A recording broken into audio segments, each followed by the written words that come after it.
worst that could happen? The gift of life! So this episode, we don't start in another freaking space village. No, we start just outside another freaking space village. In a forest where we're going to go back in time and see what the evil Jedi did to young May, Osha and her family. Well, we won't really find out the full details for another 4 episodes, where this episode will be repeated, but let's just jump in regardless. In true creative brilliance, the producers of this show found kids with the exact same acting range as Amanda Stenberg, who plays the older twins. Oshi.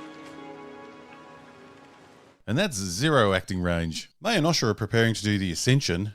I don't want to do the Ascension. Like a lot of this show, it's never explained what the Ascension is. It seems like some type of witch graduation It's just a ceremony. that May's all excited for, but Osha doesn't want to do. The girls have a fruity little nursery rhyme that would be unsettling to any parents of twins, where they think they are one. I'm with you. Always one, born as two. I give you you, and you give me me. And ever. And ever. The idea of them being the same person will come up later in the series, and yes, him being the one person is as stupid as it sounds. How many times have I told you? It is not safe out here. Mother Maul turns up to chastise them, and we find out Sol has been watching the girls. We find out later Sol is very interested in Osha. Very, very interested. So interested that I was expecting to catch a predator to turn up. I feel a connection to Osha.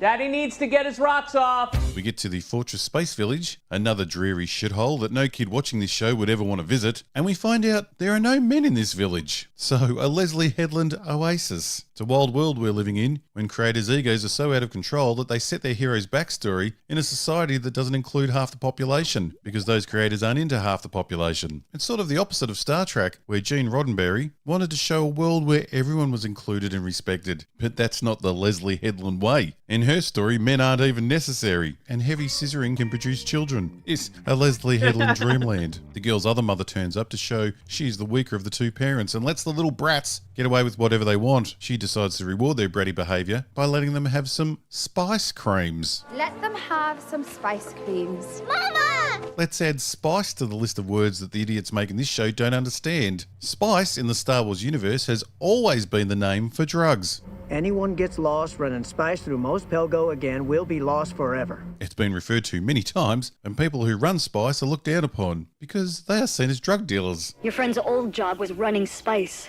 You were a spice runner?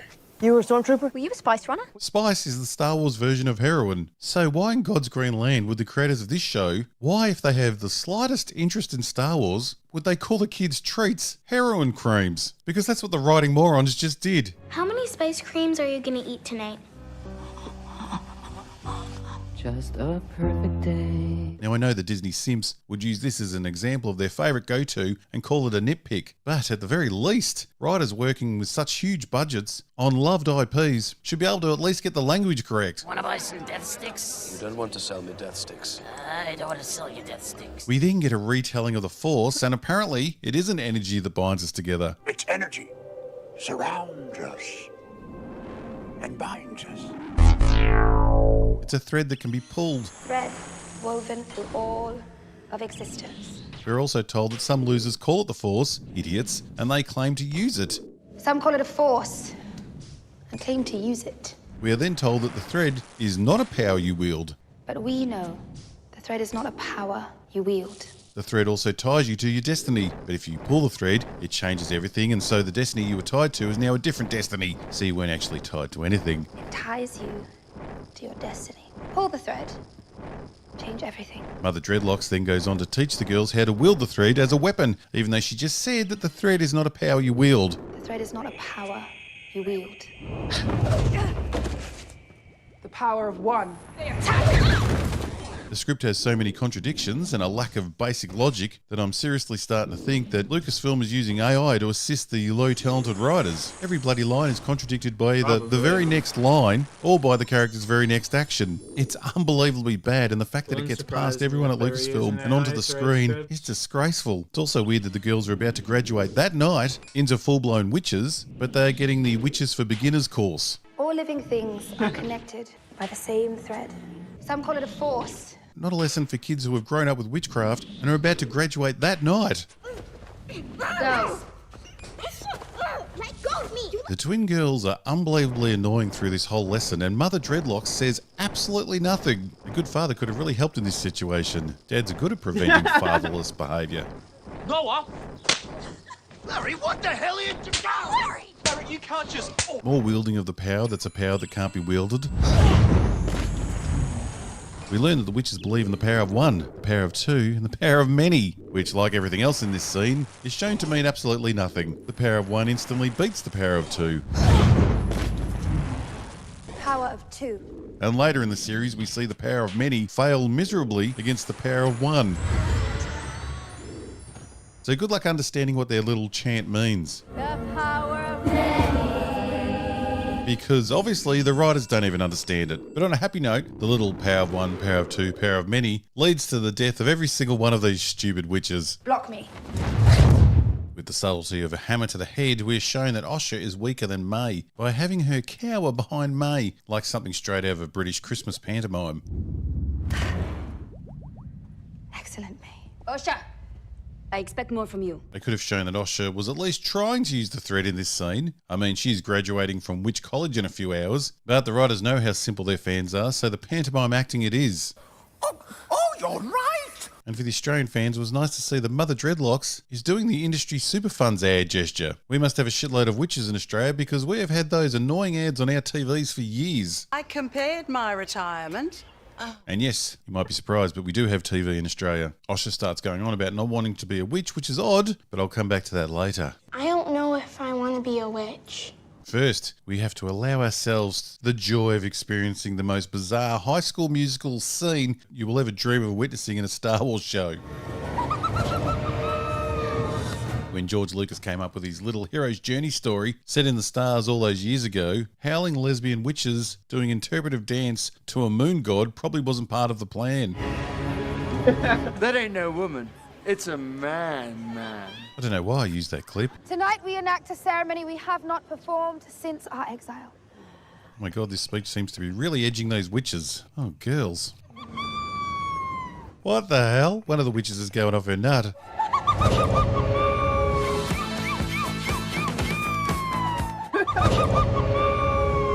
This hilarious ceremony is interrupted by the Jedi. The Jedi! They've sliced the platform. The Jedi being portrayed as an ungoverned group who can turn up to any planet and proceed to break into private property to question foreigners on their own land about their own religious beliefs is all very... The Jedi starts spelling Republic rules, and Mother Dreadlocks explains that the Witch's planet is not part of the Republic. We are concerned that you are training children. The Republic lost. Rendok is not a part of the Republic. So, piss off Jedi with your child abducting ideas. The witches are so afraid of the Jedi that they even try and hide their children. But Team Jedi are there for the kiddies, so they completely ignore the parents and call for the kids to come out against their parents' wishes. Come out. The Jedi in this show feel more like the SS looking for new recruits for the Hitler Youth than they do George Lucas's caring keepers of the peace. Sol then starts trying to entice Osha to run away with him by letting her hold his weapon, like some weirdo offering a child the chance to hold a puppy at the playground. Yeah, in it's what a weird world sight, is letting a child hold a dangerous weapon a sign of trust? We then get more of the classic contradictory writing where Trinity states that they have the right to test the children, with the parents' permission, of course. Mother Anastasia, you cannot deny that Jedi have the right to test potential Padawans. With your permission, of course. How does that exactly work? Because What that's does not a that right even if you have to ask the parents' mean, bro? permission. That's Mother actual Dreadlocks audio? then What puts the fuck? Padawan Torben into a black-eyed trance as a negotiation tactic. If you want your Padawan returned to his right mind, I suggest you all leave. With that sort of power, I don't know why she's listening to the Jedi at all. And then she just agrees to let Osha do the Jedi test. Sol demands both girls do the test, and the mother agrees. Why she agrees is anyone's guess. Another thing we have to guess is why do the witches cancel the whole ceremony they were performing just because there was a 5-minute interruption? Bed. No. Every one of them is dressed and ready to go. They should be just going straight back up the stairs and baptising Osha into the Coven of Witches. But no, they don't do that, which is lucky for the story because Osha is going to want to change her religion in about 5 minutes. I told him I wanted to be a Jedi because I do. You don't mean that. Now, a quick break to share some knowledge. The Olympics are on, so that's 2 weeks for people living out their dreams. Now, you could spend your time watching other people achieve their goals, or you could spend today working on your goals. Get you all your great ideas out to the world with an amazing website from Squarespace. When getting in front of the world, first impressions are super important, and with the Squarespace website, you can have a killer first impression. With a professionally designed website that you can easily manage and edit yourself, it won't cost you a fortune, and best of all, your website can be up and running within hours. Just go and sign up for a free trial, choose from Squarespace's large selection of professionally designed templates, then make it your own with the ease of drag and drop designing using their amazing custom tool, Fluid Engine. Add photo galleries, portfolios, and amazing looking video backgrounds. If you have a product to sell, you can easily set up a store so you can sell directly to your customers. And if digital content is your thing, Squarespace websites now have a members area where you can monetize your content right on your own website. So no greedy middleman taking a chunk of your profits. Squarespace also provides secure payments and client invoicing, so you can run your whole business straight from your website. And if you have a great idea for a course, Squarespace lets you set up online courses with multimedia lessons, progress tracking, and flexible pricing once your course Squarespace is ready to take off in this series. I disagree. I think they've been wrong from the get-go. If you come into this story without any prior knowledge of who the Jedi are, then the only way to see the Jedi is as the aggressor who take children away from their families to join their cult, under the threat of being wiped out. I did not bring the girls into this world so we could lose them to a bunch of deranged monks. Mother Maul's reaction to the situation is the only correct one for anyone that's ever had children, and yet she is portrayed as the bad parent, and Osha's attraction to the Jedi makes no sense whatsoever. I don't know if I want to be a witch. Osha has lived her whole life with her family secluded from the outside world. She has grown up with everyone around her having the same beliefs. Most children of her age believe and follow their parents' beliefs, because children at that age have no outside reference to question what their parents have taught them. Osha has no prior knowledge of the Jedi. The show tells us Osha may have been hidden away from the outside world, yet Osha instantly wants to leave with them. This whole story is written from the fan's point of view, not the character's point of view. A fan who has watched Luke training Grogu, collects Funko Pops, and knows the Jedi are meant to be the good guys. Osha should know anything about the Jedi unless she's been tuning into the same show that Lumpy was watching in the holiday special, the weird meta show about Lumpy's father and his friends. Maybe that's where Osha learned to love the Jedi.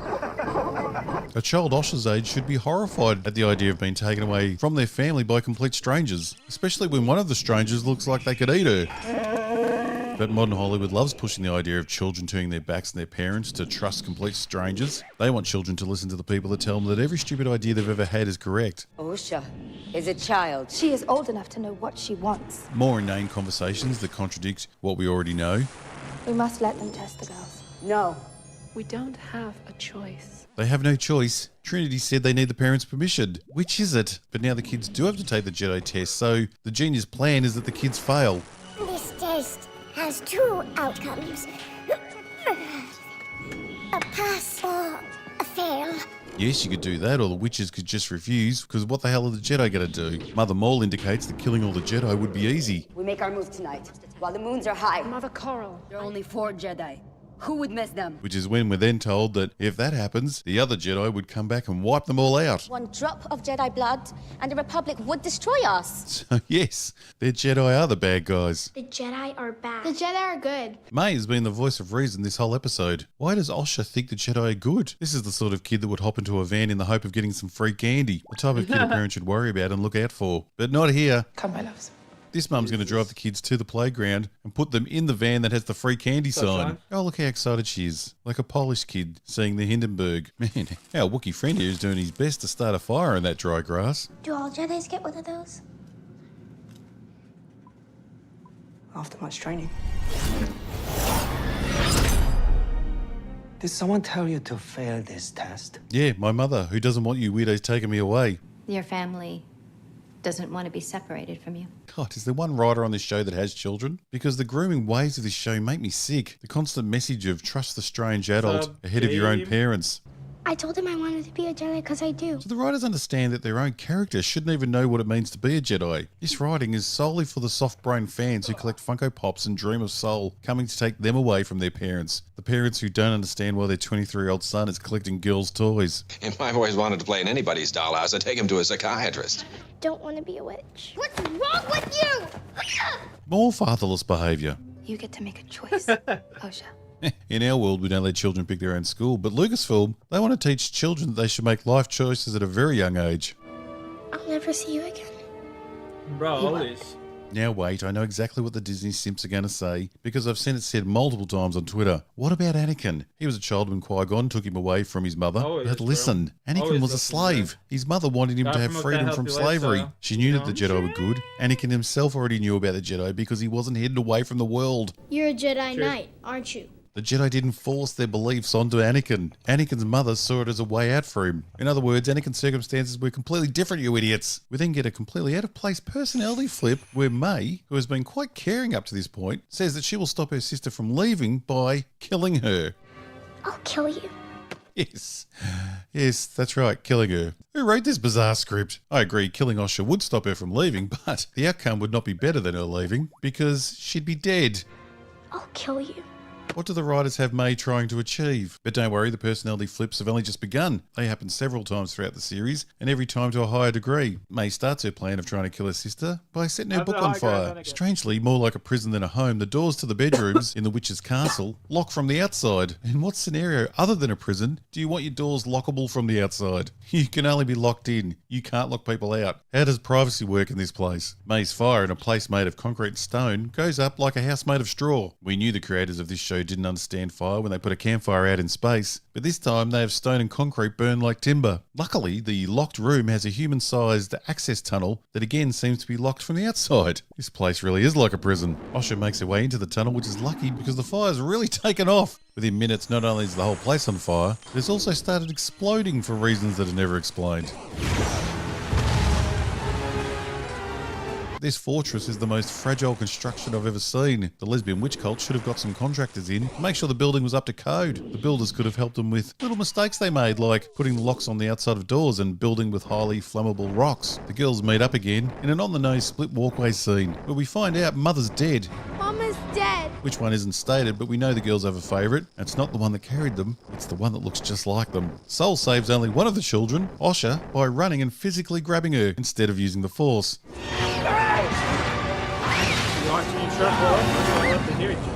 This isn't such a big deal until we get the extended cut of the scene later in the series, where they clearly show that Soul could have saved both girls. You can look forward to that. But of course, don't worry about May. With the way this bizarre series is cut, we know full well that she survives. Just use the Force, Soul.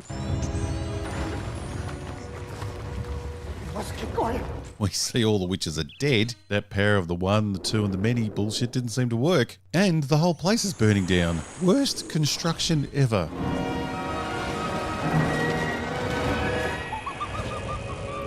Osha wakes up in a ship that's heading straight back to Coruscant. Why? Why are they heading straight back? Roll away to Coruscant. Why are the Jedi kidnapping this child? And what is their rush to leave the planet?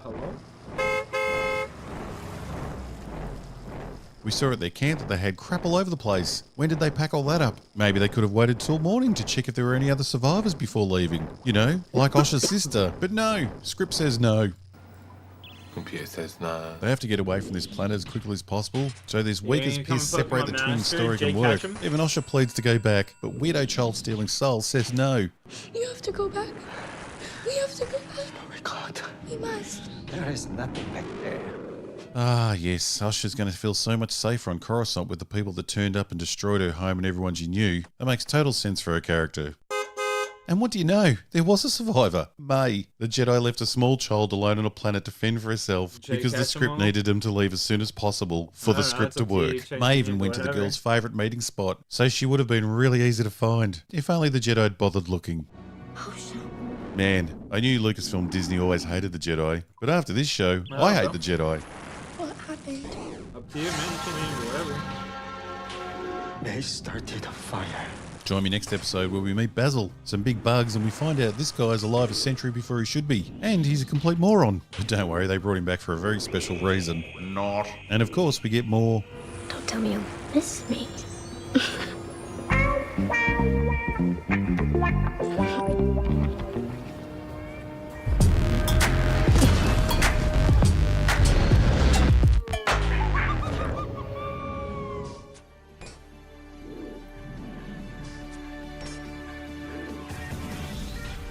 5 a.m. tomorrow? That's rough.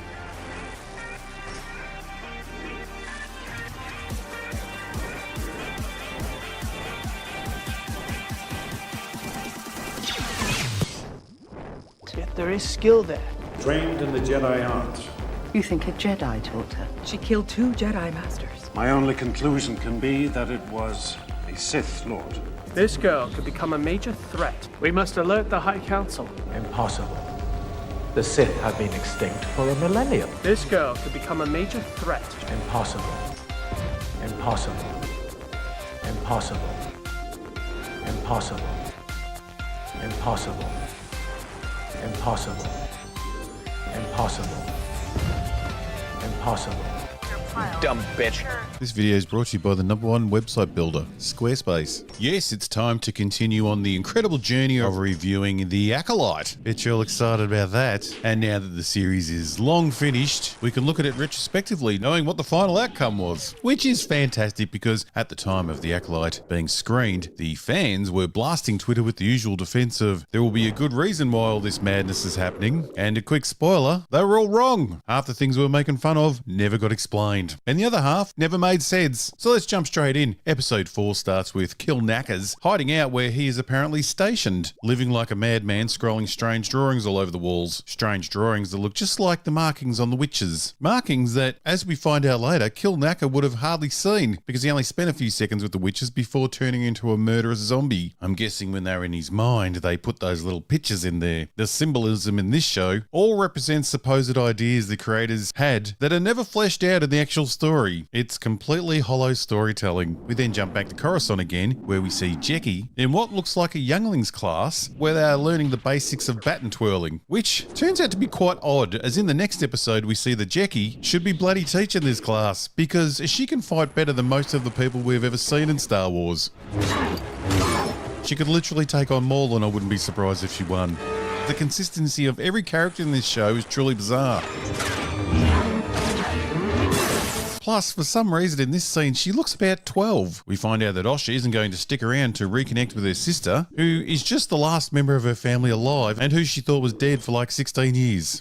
Someone must find May before she does any more harm, but it's not me. Why she doesn't want to stick around and reunite with her long-lost sister is never explained. I can't.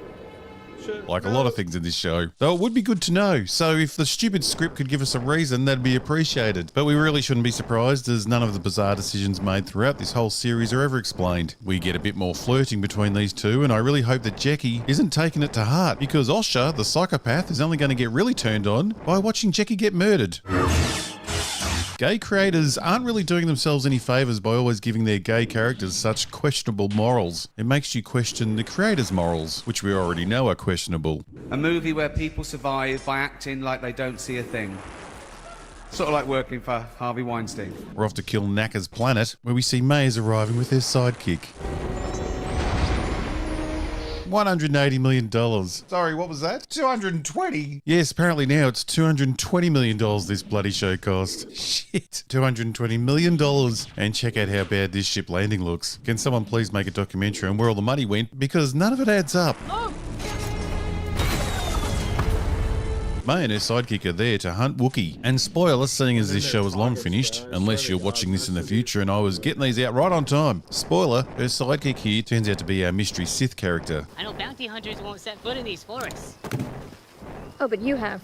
What is the game he is playing here? What is the purpose of him pretending to be a bumbling fool to May? And how did this setup come about? Did the stranger approach young May to join him? Or did the bumbling fool version approach May? What was the purpose of him tricking May about who he really was? Which I'm assuming he's been doing now for years. How did it work out over all that time that he and the supposed master were never seen together? Where did May's training take place? Why did he have the problem of secretly carrying his costume around and having to do a Superman and slip away like Clark Kent to change into his Sith alter ego? And what would have happened if they were suddenly jumped by the Jedi? Would he have kept the bumbling fool approach? Or would he have quickly changed into his outfit? The mystery secret identity adds zero to the story, but it does add massive logical problems that need the power of the most die-hearted Disney fans to ignore. I've never seen his face. Have you? You know I haven't. The twist character, who is really the polar opposite of what we have thought they were all along, is a great story trope. Think of films like Primal Fear or Presumed Innocent. The 90s really loved this type of film. The trouble with the twist in The Acolyte is that normally the twist is someone we have thought to be good or innocent and that they have really been guilty or evil all along. The bumbling sidekick here has already been established as being evil and set on killing Jedi. He doesn't twist from good to bad. His twist is that he decided to make his life more complicated by pretending to be middle management so he could waste time relaying orders to May through a weak pretend character, when really, he's the big baddie. That's not really how I imagine the Sith operating, nor does it make any bloody sense. You have been well trained, my young apprentice. They will be no match for you. We then get the controversial appearance of Ki-Adi-Mundi, a character from the prequels that shouldn't be alive yet. But don't worry, because if you mention this on Twitter, the Disney fans would rush to say that Disney would never bring him back for no reason at all, and you just have to wait until you watch the rest of the series to see why it was so important to bring him back. Well, after seeing the rest of the series, they brought him back for no reason at all, except for nostalgia baiting, which causes an obvious problem, because he's the dude that declares the Sith have not been seen for 1,000 years in the prequels. Possible. The Sith have been extinct for a millennium. So he is now either a liar or a moron. Impossible. Either way, not just dumping him into the Acolyte would have been the better option, but that would take creators that actually care. My favourite part about Ki-Adi-Mundi being slotted into the story in a time before he was even born is how all the Disney shills and fans downplayed it by saying they just moved his birthday. I don't know what went on with Ki-Adi-Mundi. I heard there was some drama. It's the dumbest thing ever. It's about a birthday. But I was like, it's not Is it really? Yeah. Moving a birthday is not the same thing as changing the year you were born by 100 years. A changed birthday wouldn't have a character existing in a completely different century. Plus, him being alive isn't the real problem, and the Disney shills know this. It's having him be a witness to the events of the Acolyte, and then being totally oblivious to the Sith's existence, it's not easy to say, in the prequels. A problem that only comes about by including him. It's the dumbest thing ever. It's about a birthday. Ah, you lying bitch. But it doesn't really matter because all the Jedi are idiots in this show, so who cares? We must learn who trained her. We must learn who trained her. I swear to God, AI wrote this script. Plus, they keep using words without knowing their meaning, like Kelnaka being at his post.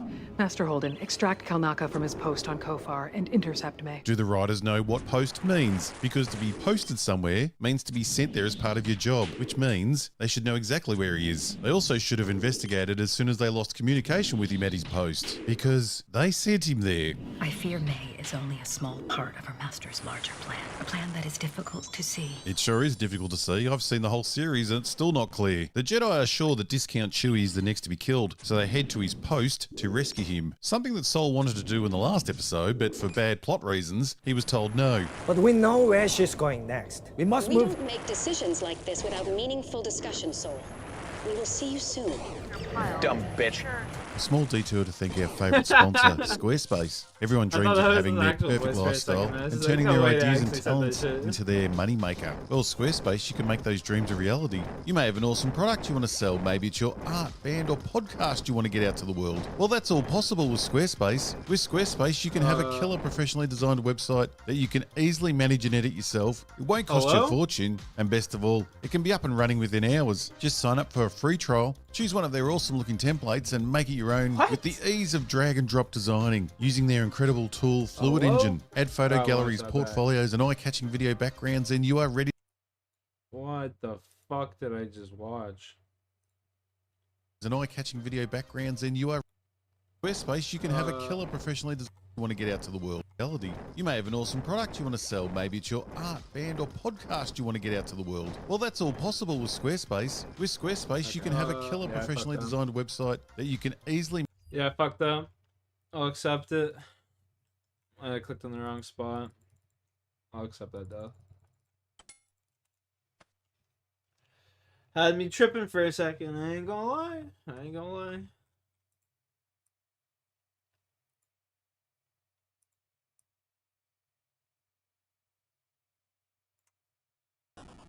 Silly character, and I would love to think that this pantomime was how all Sith trained their apprentices. I'm glad you asked. Oh, capture me a Wookiee kicker princess in the cookies. There'd be nothing better than seeing the Emperor fumbling around like a moron while hanging out with Maul, being all wacky in what's meant to be some weird training scheme. It'd be quite incredible to think of any of the Sith acting like this guy. And speaking of acting, the range of emotions from Amandla Sternberg are incredible. We then get to meet Basil, the greatest character in the show, which allows for a pronoun joke. Is he or they with us? And I came out of the vagina! Pronoun jokes. They're going to age well, aren't they? You did it. I didn't. You did it. Basil's coming along because he's needed to track the Wookiee. Yes, 9 Force-sensitive people looking for a Jedi who's at his post, and they need a hamster to find him. A hamster that likes to fuck off every chance he gets. Great. He's vanished again. I swear we need a tracker just to track our tracker. The Osha and May background mystery deepens when Yord talks about knowing Osha since they were younglings, and then says how May has always been her wound, which is odd. I've known you since we were younglings. May has always been your wound. It's odd that he's saying that he's always known about May, because it was established that none of the Jedi, except for the ones that met May and Osha when they were kids, knew about May. Twins. Osha has a twin sister. She had a twin. I didn't know Osha was a twin. It's not in her file. I've known you since we were younglings. May has always been your wound. It's probably a good idea if you're going to have multiple writers on a show to give them all a heads up about, you know, the story. I didn't know Osha was a twin. A big bug attacks our Jedi party. That's crazy, Bugs that bro. are This attracted shit's to so- light. I'm so ready to watch it. Goddamn. It went straight for the saber. It's attracted to light. Did you hear that? Yep, they're attracted to the light. Got that? Is it clear? It went straight for the saber. It's attracted to light. Is it clear that what we just saw, they've just reinforced it again? Because Disney knows how simple their fans are and know that they're also probably just staring at their phones while watching this crap show. So they know it's necessary to state things twice just so they get it later when it comes back. Run! Pantomime Sith here is doing his thing again. It's not, but okay. And the Sith dude is so committed to the fake goofy role that he even does it when May's not around.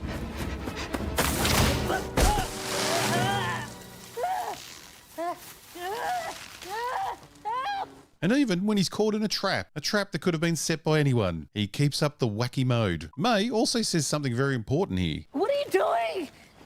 What I'm going to do is surrender myself to Kalnaka, and then turn myself into the Jedi. Yes, May has flipped and decided she wants to surrender and do the right thing, which, as we see the story unfold in the future, makes absolutely no sense at all. You were wrong.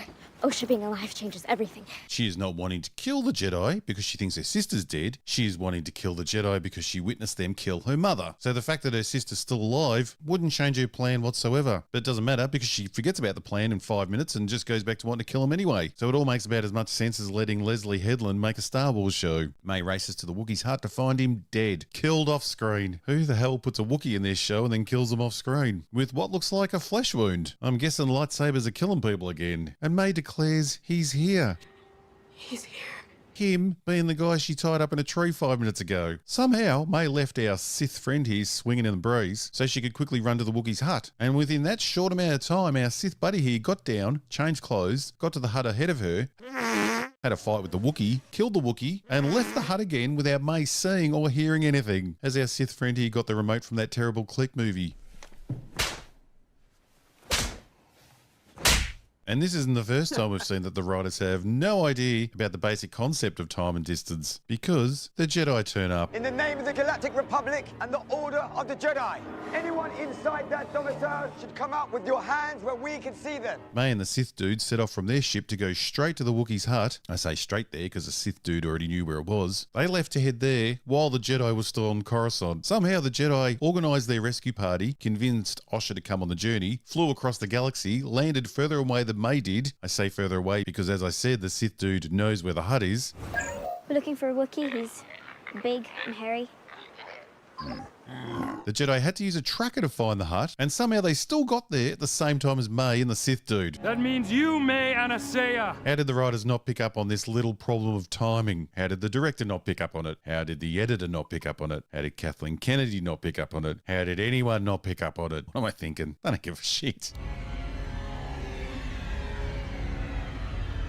Our Sith friend then just floats down behind all our very perceptive Jedi. Now, personally, I hate the flying Sith idea, but with everything else going on this show, it's not even really worth a mention, because the Jedi in this show are really bad at being Jedi. For one, none of them sense that the Sith is in their presence. Okay, we've sort of seen that thing before, except in all those other situations it was completely different. But for the show's sake, even if we accept that no one sensed the guy was there, when they do finally see him, why do they all just stand there and let him walk straight up to Osha where he could easily kill her? He has to literally light his lightsaber right next to her head to get a reaction out of them. 9 Jedi just standing there looking like idiots. Stand down! The Jedi really are a joke, but then find out that he's super duper powerful, so should easily kill all of them.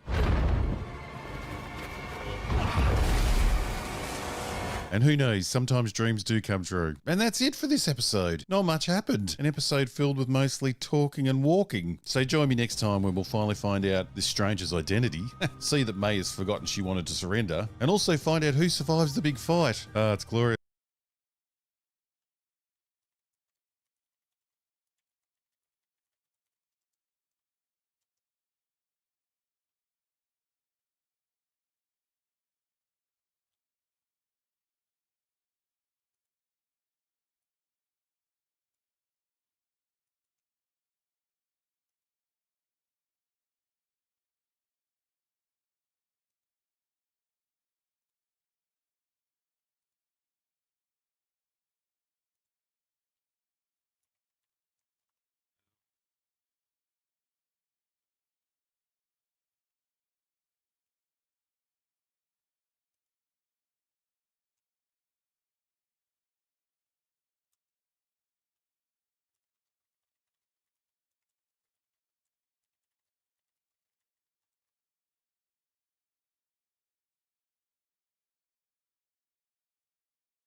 How do I heal?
Oh, we got someone. My team, my clan's gonna take me and do this.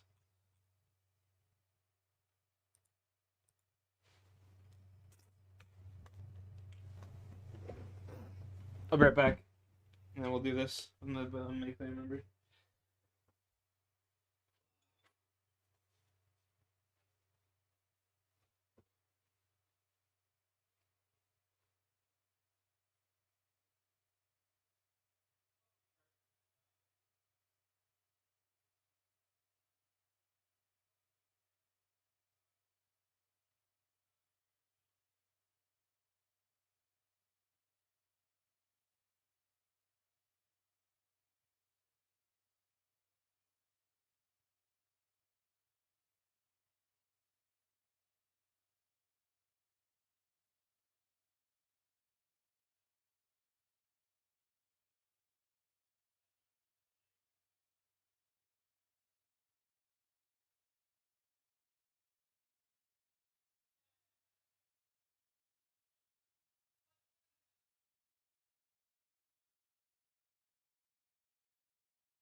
Wix gives you the freedom to tell your story.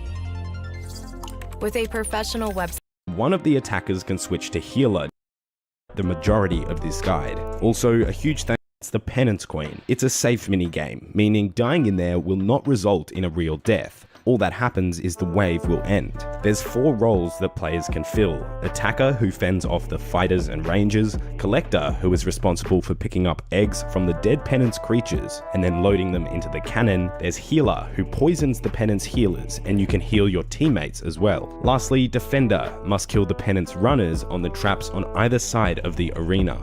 Before you enter Barbarian Assault, you need to complete the tutorial upstairs by speaking to Captain Kane. If you want to skip the tutorial, you can tell him you're an expert. He's found in the Barbarian Long Hall, south of the lighthouse, and the easiest way there is using a games necklace to the Barbarian Outpost, which provides the best in-slot strength bonus for the plate body slot, tied with the Bandos chest plate. Players may also choose to do Barbarian Assault to complete the Elite Kandarin Diary, which requires level 5 in every role. Let's get into the basics of playing the minigame. How have I been? I've been alright, bro. Stay out of trouble.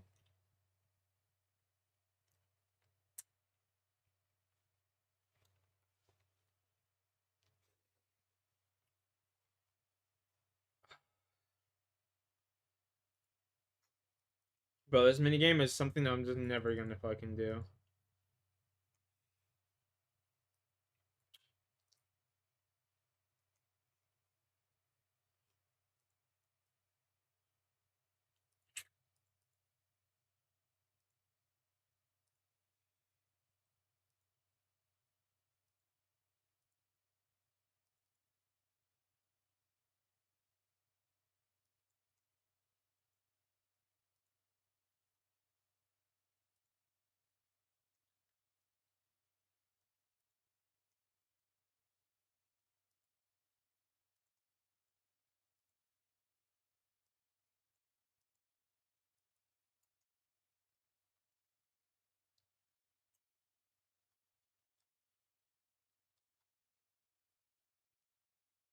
Bro, this is the dumbest shit. I hate Barbarian Assault. I don't think I'll ever do that, honestly. It's just something I'll never do. This shit is so boring, so dumb. I just watched the video on the side. It is mad fucking stupid. I'm out of here, bro. Get me the fuck out of here. That shit is stupid, bro. My god.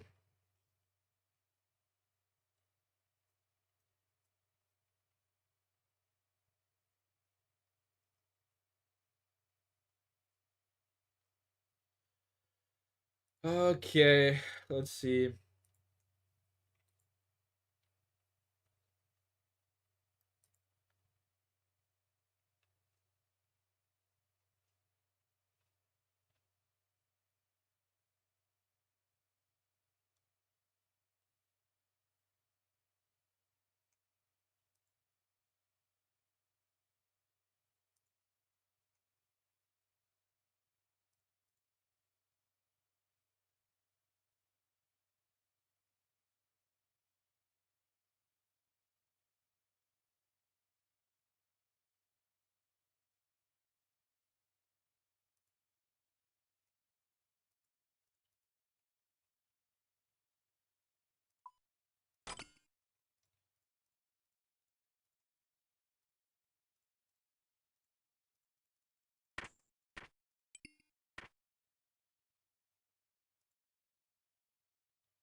Yo, what's up, Smoke?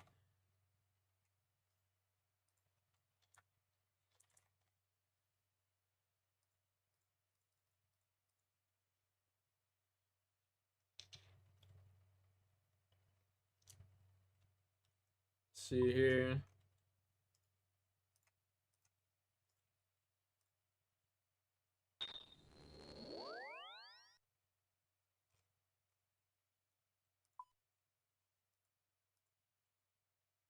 Oh shit, I went to Varrock, bro. I should have been going to the fucking Grand Exchange. I'm retarded. Jesus.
DJR.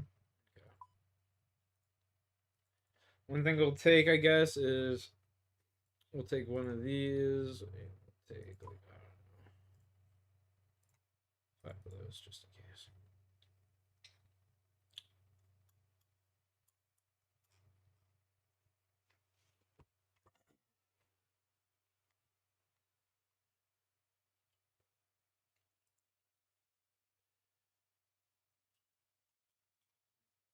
Sean, exclamation point, redeemed hope, maybe?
Like some big worms. Worms. Okay.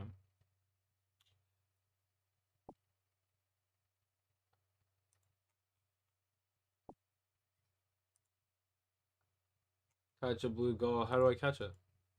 Get buried.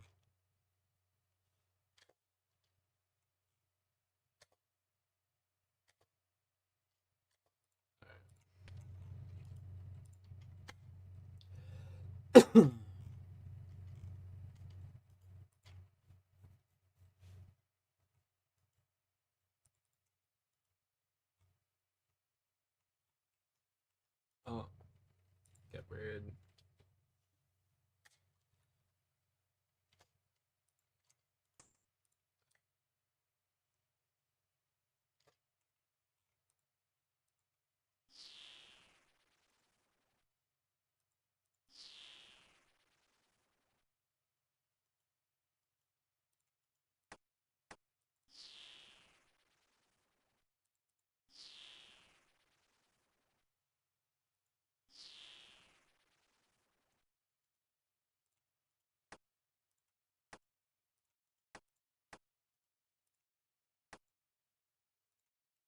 Looks like some great fishing XP.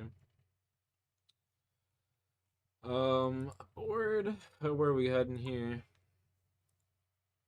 Yeah, just down low. Definitely on board.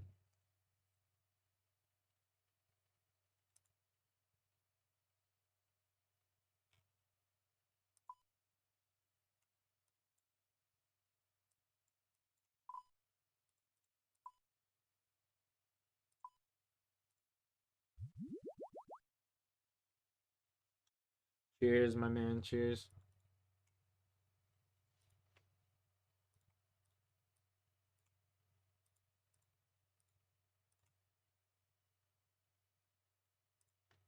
The Waffle House, man. Did you see anyone inside of that truck? Yes, I did. You're kind of looking over to your left. Are you seeing the person that you saw inside the truck in this courtroom? He's giving me the same look he did that night. And what was that look? Looked like he didn't care.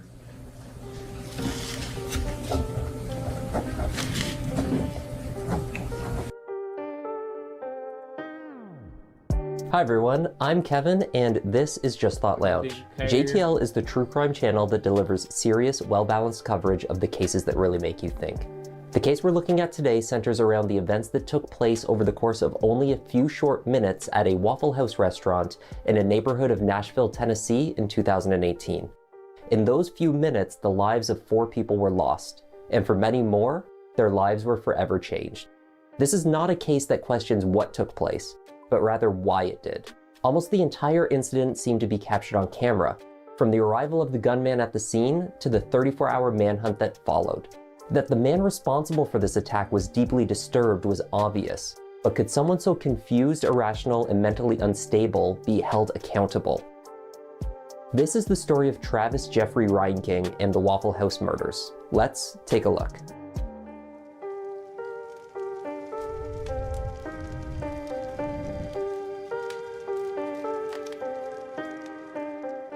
In the early morning hours of the 22nd of April 2018 in Antioch, a suburb of Nashville, locals were winding up a late night out at the newest Waffle House location on Murfreesboro Pike. It was business as usual at the restaurant, which is to say that it was quite busy. At around 3 a.m., there were no obvious signs of disturbance. The unfortunate collection of individuals at the restaurant that fateful night were making their way inside. Two brothers, Aquila and Abedi De Silva, with their respective girlfriends, Shantia, who goes by Tia, and Alexis, entered the restaurant sometime just past 3 a.m. and took turns standing at the counter to place their orders. The brothers were celebrating. Aquila, known in the local music scene as Natrix Dream, an up-and-coming artist with boatloads of potential and a side gig as a music videographer, had just completed a video the day before. Talented and intelligent, he was also attending Middle Tennessee State University for computer engineering. There were other college students at the restaurant that night. Sorority sisters Sharita Henderson and D. Ebony Groves pulled into the parking lot at roughly 3:15. Once inside, the two walked past the booths towards a swinging door which led back to the restrooms before returning and settling into the booth closest to the bar counter. They picked up their own menus, and after only a few short moments, the two could be heard singing together, "Jesus Loves Me," while they joked, chatted, and waited to order their food. Beside them, Kayla Shaw, a 25-year-old mother in town visiting, had made her way inside. Kayla was having a night out with her cousin and was sporting a pair of high heels. She had been crowned the one with the toughest feet at the end of the night, and so was designated to collect their takeout order. Standing on her own, she watched while Aquila and Tia placed their order. The couple was very cute about it, she thought. Aquila knew Tia's order and placed it for her. While Kayla waited patiently, two more men made their way in behind her and to her right at the counter. She didn't really notice these two at the time. Had she known then that one of these men in only a few minutes would save her life, she would have paid more attention, she said. Brennan McMurray and James Shaw Jr. had been out at a club that night.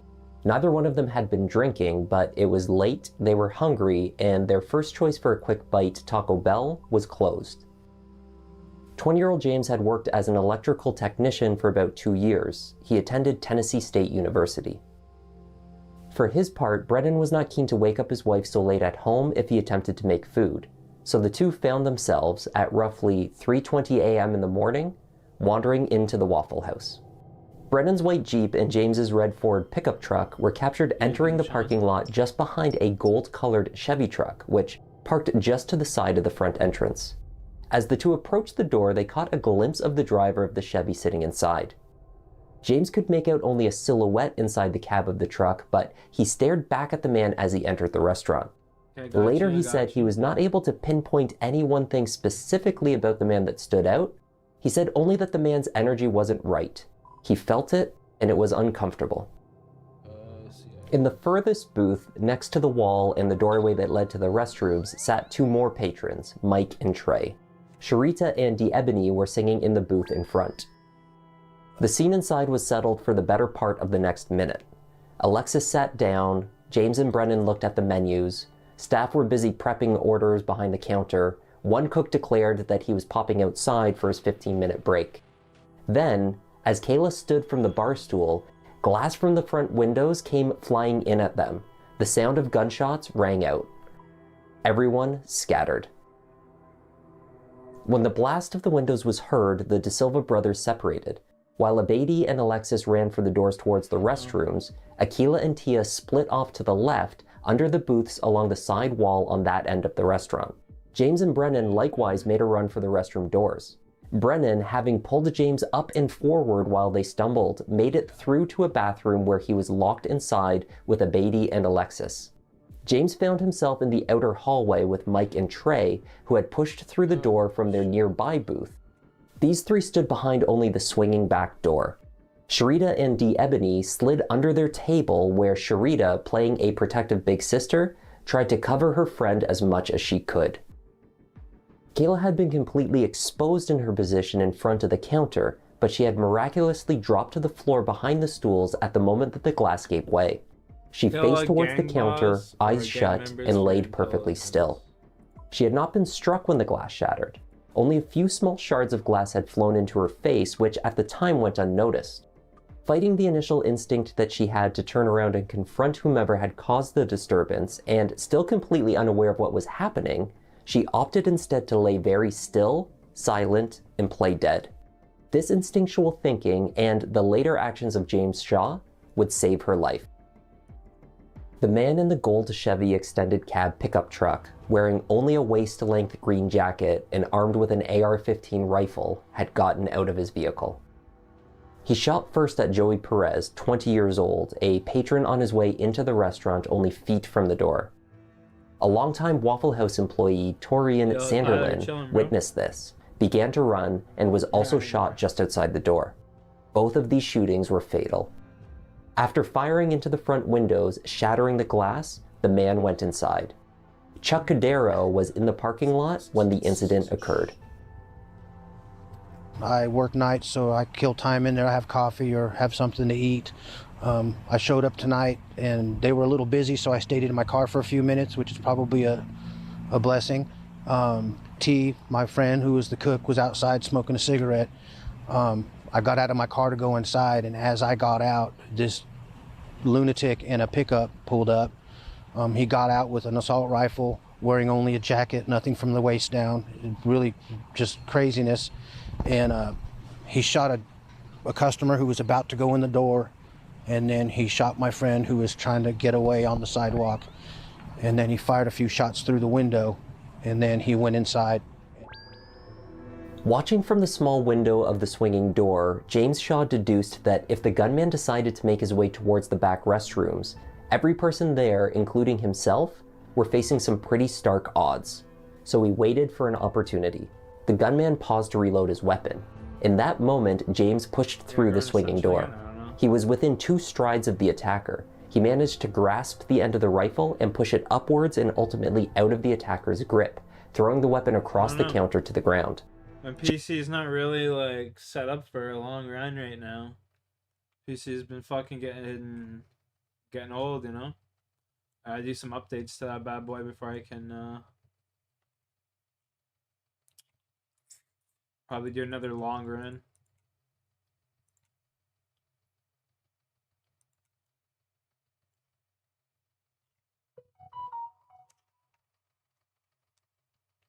So I've just been doing like zombies challenges and shit.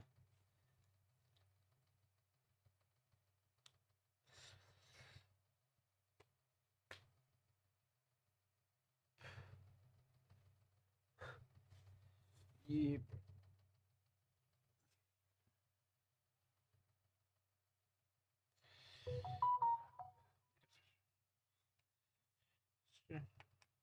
Jesus Christ.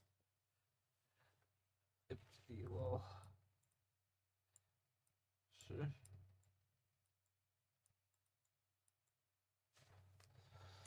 I gotta kill gang boss or gang members for intelligence. Gang boss, kill gang, what? Where?